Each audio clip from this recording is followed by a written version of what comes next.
बिस्मिल्लाहिर्रहमानिर्रहीम। अस्सलाम वालेकुम नाज़रीन, मैं अहमद फ़वाद हूँ। आप यूट्यूब चैनल देख रहे हैं। नाज़रीन, आज तारीख़ है 6 जनवरी और दिन है मंडे का। 3 बड़ी हंगामा खेज़ किस्म की डेवलपमेंट्स हुई हैं, तफ़सीलात आपके साथ में शेयर करूँगा। पहली और बड़ी डेवलपमेंट तो ये है कि मुज़ाकरात में डेडलॉक कायम हो चुका है जो हुकूमत और पाकिस्तान तहरीक-ए-इंसाफ के दरमियान चल रहे थे। ये मुज़ाकरात वैसे ही नज़र का धोखा थे। बहरहाल जी, जो हुकूमत थी वो भी नहीं चाहती थी कि ये जो मुज़ाकरात हैं वो कामयाब हों, क्योंकि अगर मुज़ाकरात कामयाब होते हैं तो वो कहाँ जाएंगे। और मुज़ाकरात करने का जो मकसद था वो इमरान खान साहब को फंसाना था, उनके अगेंस्ट एक बयानिया बनाना था। इसमें भी इन्हें नाकामी हुई है। डेडलॉक क्या हुआ है, कुछ तफसीलात आपके साथ शेयर करूँगा। दूसरे नंबर पर इमरान खान साहब ने आज अडयाला जेल से एक वाज़ेह पैगाम भेजा है और उसमें ये कहा है कि गोली क्यों चलाई इसका हिसाब ज़रूर देना पड़ेगा। तो वो जो लोग ये समझ रहे थे कि मुज़ाकरात और डील की जो कोशिशें हो रही हैं, तो इमरान खान अगर डील कर लेंगे तो उसके बदले अगर इमरान खान साहब की रिहाई हो जाएगी तो ये क्या बनेगा फिर 26 नवंबर का। तो तब भी मैं ये कहता था कि इमरान खान साहब का वाज़ेह मौक़िफ़ है, बातचीत मुज़ाकरात ज़रूर होंगे, लेकिन अगर कोई ये सोचता है कि NRO मिल जाएगा, 26 नवंबर का हिसाब नहीं होगा, तो ऐसा नहीं होगा।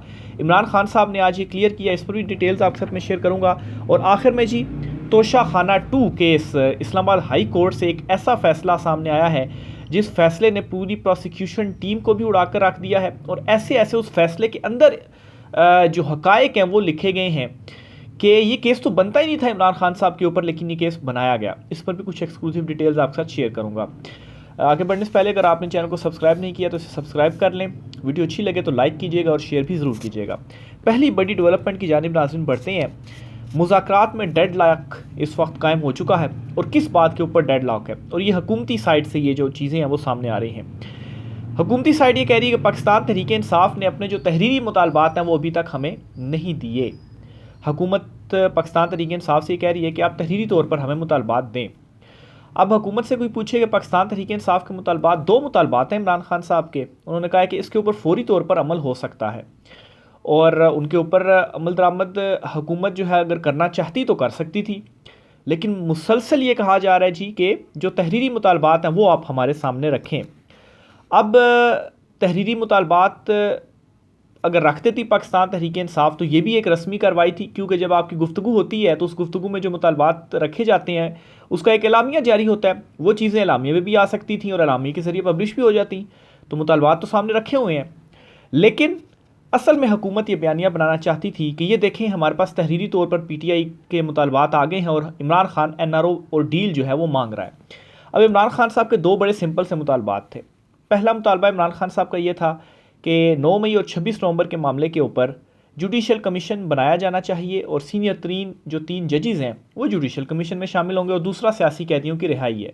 और इमरान खान साहब ने यह भी क्लियर किया जी कि जब तक सारे सियासी कैदी रिहा नहीं होते मुझे कोई ज़रूरत नहीं रिहाई की और मैं रिहा नहीं होता। अब इस पर जो है वो हुकूमत अगर ये काम कर देती, जुडिशल कमीशन बनाती और रिहाई हो जाती, तो उसके बाद बाकी सारे जो मामलात थे वो भी होते। तो ये चुनतखब हुकूमत कहाँ पर फिर जाती अगर मामलात तय हो जाते। तो इनका तो ये नहीं चाहते थे कि जो मुज़ाकरात है वो कामयाब हों, क्योंकि इन मुज़ाकरात की कामयाबी इस्टेब्लिशमेंट के ऊपर भी इन्हिसार थी। और मुज़ाकरात की कामयाबी का मतलब यह था कि इमरान खान और इस्टेब्लिशमेंट की भी बात बन गई है और चीज़ें जो है वो तय हो गई हैं। तो तय होने के बाद इस चुनतखब हुकूमत का क्या बनना था। इनके पास तो अवामी सपोर्ट है नहीं। फॉर्म 47 की लास्टिक की शलवार इन्होंने पहनी हुई है और इस्टेब्लिशमेंट के बलबूते पे ही बज़ाहिर जो है वो ये आए हुए हैं और उनका हाथ जो है वो उठ जाएगा तो फिर हमारा क्या बनेगा। तो इसलिए ये नहीं चाहते थे। तो ये चीज़ होनी ही होनी थी और ये सिर्फ एक स्मोक स्क्रीन थी कि हुकूमत और PTI के दरमियान मुज़ाकरात हो रहे हैं। असल जो मामलात हैं वो इस्टेब्लिशमेंट के साथ, ताकतवरों के साथ और इमरान खान साहब के दरमियान ही है। तो बहरहाल जी, अब ये हुकूमत की तरफ से अब ये जो है वो सामने आए जी कि तहरीरी तौर पर बयान नहीं दे रहे, मुतालबात नहीं बता रहे। अगर बता देती PTI तो उसके लिए उसको लहराया जाता, कहा जाता देखें जी इमरान खान हमसे जो डील है वो मांग रहा है। तो इसमें इमरान खान साहब नहीं आए और इसमें बड़ा रोल है सलमान अकरम राजा साहब का। उन्होंने इस चीज़ के ऊपर कायल किया कि नहीं, तहरीरी तौर के ऊपर हम ये जो चीज़ें हैं वो नहीं देंगे। और ये जो दोनों मुतालबात हैं ये ऐसे मुतालबात हैं जिन्हें फौरी तौर पर माना भी जा सकता है, लेकिन इनकी नीयत ही नहीं थी। ज़ाहिर सी बात है किस तरीके से ये मानते। और रीज़न उसकी मैंने बता दी है कि अगर मान जाते हैं एस्टैब्लिशमेंट और खान साहब की बन जाती तो फिर उसके बाद इनका क्या बनना था। तो बहरहाल जी, ये एक बड़ा डेडलॉक है जी जो कि आज कायम हो गया है। दूसरे नंबर पर इमरान खान साहब ने आज मैसेज दिया है अडयाला जेल से और ये मैसेज इमरान खान साहब ने क्या दिया है, और दो टोक मैसेज है ये। एक तो इमरान खान साहब ने बैरिस्टर गौहर और सलमान अकरम राजा को सख्ती से ये हिदायत जारी की है कि 26 नवंबर के वाक़े पर प्रेस कॉन्फ्रेंसिस करें, लापता अफराद का मामला उठाया जाए, मुज़ाकरात की ट्रक की बत्ती के पीछे लगकर असल मुद्दे से तवज्जो ना हटाई जाए। यह इमरान खान साहब ने क्लियर किया। फिर इमरान खान साहब ने कहा कि 26 नवंबर का हिसाब देना पड़ेगा, सानहा डी चौक ना भूले हैं, ना किसी को भूलने देंगे। मैं आपको वाज़ेह करता चलूँ कि इमरान खान साहब अगर किसी एक चीज़ को पकड़ लेना तो जब तक उसको अचीव ना नहीं कर लेते ना उसको छोड़ते नहीं हैं। 2013 में क्या हुआ था, इमरान खान साहब ने कहा था 4 हल्के खोल दो, 126 दिन गालबन धरना चला था डी चौक में, और वो हल्के खुले और उनमें इमरान खान साहब की बातें सच साबित हुई, करप्शन साबित हुई। और इमरान खान साहब ने कहा था जी कि इनमें से मैं किसी को छोड़ूंगा नहीं। उसके बाद इमरान खान साहब का ये नारा था, और इमरान खान साहब ने इन सबको गिरबान से पकड़ा हुआ है। इमरान खान साहब ने एस्टेब्लिशमेंट को टक्कर दी हुई है, और इस वक्त जो है वो वहाँ पर भी हालात ज़रा बुरे ही हैं कि इमरान खान साहब को किस तरीके से हम संभालें। तो इमरान खान साहब ने ये जो कहा है ना कि 26 नवंबर का हिसाब होगा, और मैं ना भूलूंगा और ना मैं ये किसी को भूलने दूंगा, और हिसाब इसका होगा। तो असल मुद्दा यहीं पर फंसा हुआ है। ये चाहते हैं कि इमरान खान साहब जो है हमें छोड़ दें इन मामलात के ऊपर, और असल जो दबाव भी आ रहा है ना, आलमी दबाव भी, जो इंसानी हकूक़ की तंजीमें हैं, वो भी इस 26 नवंबर वाले मामले के ऊपर ही आ रहा है। और जब इमरान खान साहब मुज़ाकरात इनके साथ चल रहे थे ना, तब ये बयानिया बनाने की बड़ी कोशिश की गई कि देखें इमरान खान साहब तो अब डील कर रहा है, मुज़ाकरात कर रहा है, और ये जो 26 नवंबर का मामला होगा फिर ये किधर जाएगा। उस वक्त भी मैं ये कहता था कि इमरान खान साहब बातचीत ज़रूर कर रहे हैं, लेकिन वो बातचीत इस हवाले से नहीं है कि 26 नवंबर के मामले को हम भूल जाएंगे, या हिसाब नहीं होगा, या इंसाफ नहीं होगा। इमरान खान साहब ने आज भी ये बात क्लियर कर दी कि ये जो हुकूमती ड्रामा एक लगा हुआ है, देखें आज डेडलॉक आ गया ना, तो इसकी बत्ती के पीछे ना आप लगें और असल मुद्दे से आप ना हटें। लापता अफराद के लिए आप आवाज़ उठाएं, प्रेस कॉन्फ्रेंसिस करें, और हिसाब 26 नवंबर के मामले पर देना पड़ेगा। और ये जो जुडिशल कमीशन का इमरान खान साहब ने मुतालबा किया है ना, वो भी 9 मई और 26 नवंबर के मामले पर है। और इससे भी हुकूमत की इस वक्त आप समझिए कि बैंड बजी हुई है कि अगर जुडिशल कमीशन बन जाता है तो ऐसा तो नहीं होगा कि इनकी मर्ज़ी का जुडिशल कमीशन बनेगा। सीनियर तीन जजिस का कहा है ना इमरान खान साहब ने, उसमें कौन है? Chief justice Yahya Afridi, justice Mansoor Ali Shah और जस्टिस मुनीब अख्तर। और 2 जो जजिस हैं वो तो वैसे ही इनके डसे हुए हैं, और जस्टिस याह्या अफरीदी साहब तो खैर चीफ जस्टिस हैं, लेकिन जब वहाँ पर आज़ाद एक तहकीकात होती हैं और आज़ादाना जब कमीशन काम करता तो उसके बाद सारी जो चीज़ें थी वो सामने आ जानी। तो ये खैर इनको इस वक्त डर लगा हुआ है, लेकिन इमरान खान साहब ने आज ये दो टोक कह दिया है और क्लियर भी कर दिया है कि इस मामले के ऊपर कोई जो ढील है वो नहीं देनी, और अपनी पार्टी को ये सख्ती से हिदायत भी करनी है। क्योंकि असल मुद्दा यही है ना, देखें अगर सैकड़ों लोगों को गोलियाँ लगी, लोग लापता हैं, वो कहाँ पर हैं? वो पीटीआई के लोग थे ना, पीटीआई के लिए आए, 26 नवंबर को आए, डी चौक में, वो कहाँ पर हैं? तो इमरान खान साहब ने ये हिदायत कर दी हैं। आगे चलते हुए जी अली अमीन गंडापुर साहब के हवाले से बताता चलूँ। एक तो आज फैसला था इमरान खान साहब के का वो जो केस था 190 मिलियन पाउंड वाला, वो फैसला नहीं आया। दूसरी तरफ अली अमीन गंडापुर के खिलाफ गैर कानूनी असलहा और शराब बरामदगी केस में सेशन अदालत ने मुसलसल अदम पेशी पर एसएसपी ऑपरेशंस को अली अमीन गंडापुर को गिरफ्तार करके पेश करने का हुक्म दे दिया है। अब इमरान खान साहब को जो है वो 190 मिलियन पाउंड से भी जो है वो डराने की कोशिश की जा रही है कि देखें जी हम ये डिले कर रहे हैं फैसला, मुज़ाकरात हो जाएं, डील हो जाएं, ये तो आपके अगेंस्ट फैसला आ जाएगा, सज़ाएं हो जाएंगी। तो इमरान खान साहब ने इस पर भी कह दिया जी कि कोई इस चीज़ का मुझ पर दबाव नहीं है, और दबाव जो डालने की कोशिश कर रहे हैं वो भी बिला वजह ही कोशिश कर रहे हैं, इसका कोई फ़ायदा नहीं होगा। इससे पहले से ज़्यादा सज़ाएँ इमरान खान साहब को हुई, और दबाव जो है वो इमरान खान साहब के ऊपर डला है। इमरान खान साहब उस वक्त अगर पीछे नहीं हटे और डटे रहे हैं तो अभी इस 190 मिलियन पाउंड केस से इन्होंने क्या निकाल लेना है। मैं आगे चलकर तोशाखाना 2 केस का भी आपको बताता हूँ कैसे तिया पांचा आज इस्लामाबाद हाई कोर्ट ने उस केस का किया है। बहरहाल जी दूसरी तरफ अली अमीन गंडापुर के भी ये गिरफ्तार करके पेश करने का हुक्म जो दिया गया है, ये भी एक तलवार उनके ऊपर लटकाई गई है उनको भी दबाव में लाने के लिए। और इस केस का अगर फैसला आ जाता है, अगर इसमें उनको 6 महीने की भी सज़ा हो जाती है तो साथ उनकी नाअहली भी कर दी जाएगी 5 साल के लिए। तो एक तलवार उनके ऊपर भी है, दबाव उनके ऊपर भी है। लेकिन खैर अभी तक इमरान खान साहब ने अली अमीन गंडापुर जो है उनके ऊपर एतमाद का जो इजहार है उनका वो बदस्तूर है, और वो वज़ीर आला भी हैं, और उनके साथ भी जो मामलात हैं वो चल रहे हैं। आखिर में तोशाखाना 2 जो है वो केस आज कैसे इस्लामाबाद हाई कोर्ट ने उड़ा दिया।